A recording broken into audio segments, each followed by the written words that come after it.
Aidan masih berumur 21 tahun dan dia sangat suka mengunjungi negara-negara eksotis di seluruh dunia.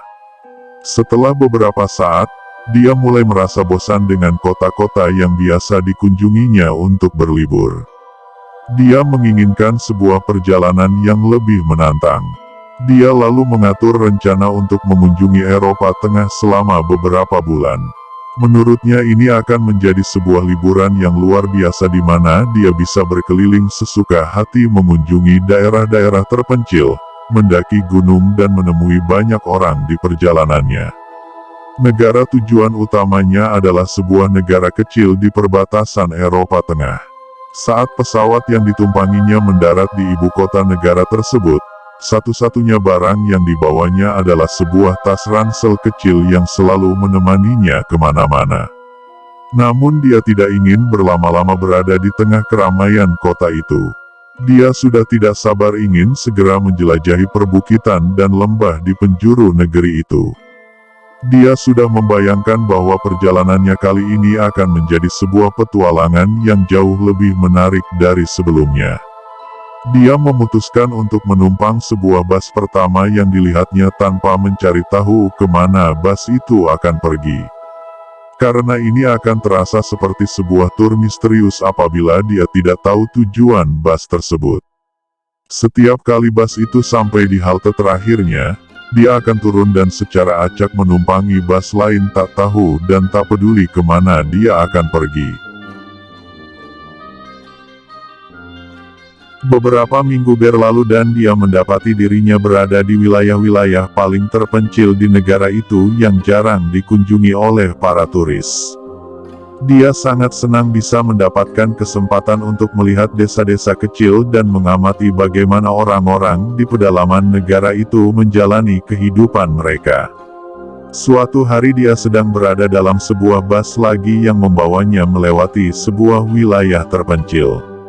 Beberapa saat yang lalu bus itu masih kosong, tapi setelah melewati 6 halte, sekelompok orang mulai masuk dan bus itu segera saja dipenuhi oleh para penumpang yang berdesak-desakan. Dia mulai menyadari bahwa penumpang-penumpang yang lain terus-terusan menatapnya dengan ekspresi aneh di wajah mereka.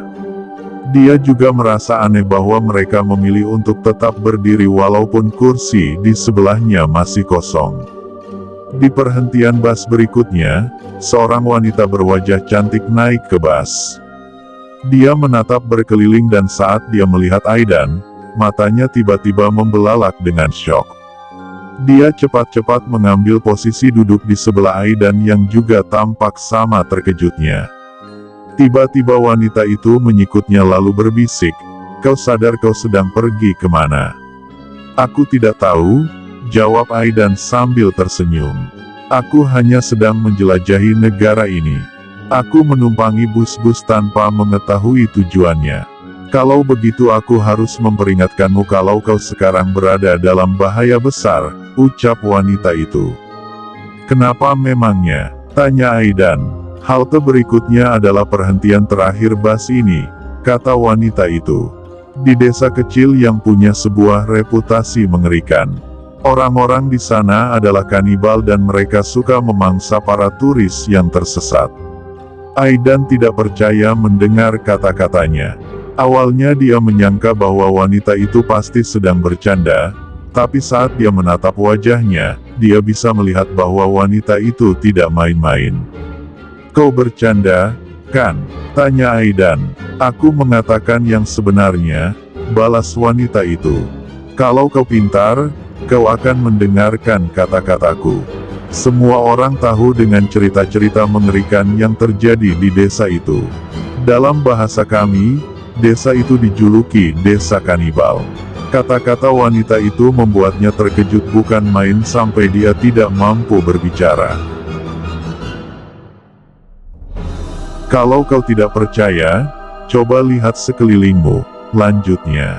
"Hampir semua penumpang di bus ini adalah penduduk dari desa itu."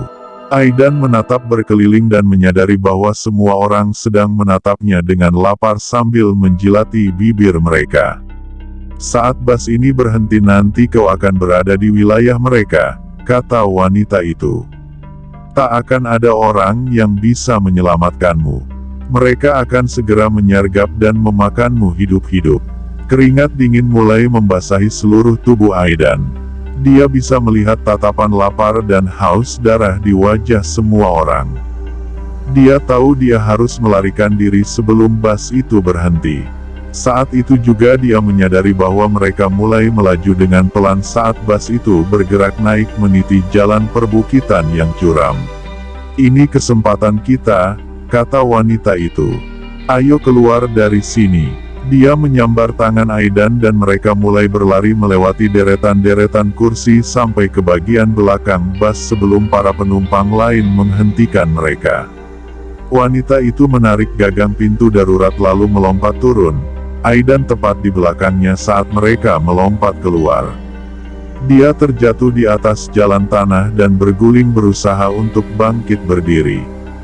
Dilihatnya wanita itu melompati sebuah parit dan langsung berlari pergi. Dia mengikutinya, berlari sekencang mungkin. Mereka terus berlari ke atas gunung diiringi oleh teriakan-teriakan marah dari para penumpang bas yang kelaparan. Aidan terus berlari untuk menyelamatkan dirinya, berusaha untuk tidak terjatuh di lembah pegunungan yang curam, tidak ingin menjadi korban para kanibal kelaparan yang mengejar mereka. Akhirnya penduduk desa menyerah dan berhenti mengejar mereka. Aidan merasa benar-benar kelelahan namun juga bahagia karena dia telah berhasil lolos dari cengkeraman orang-orang itu.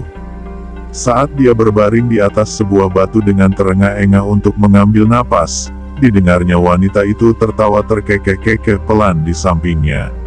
"Nah, sekarang aku bisa memakanmu seorang diri," serunya sambil menjilati bibirnya dengan rakus lalu menghampiri Aidan.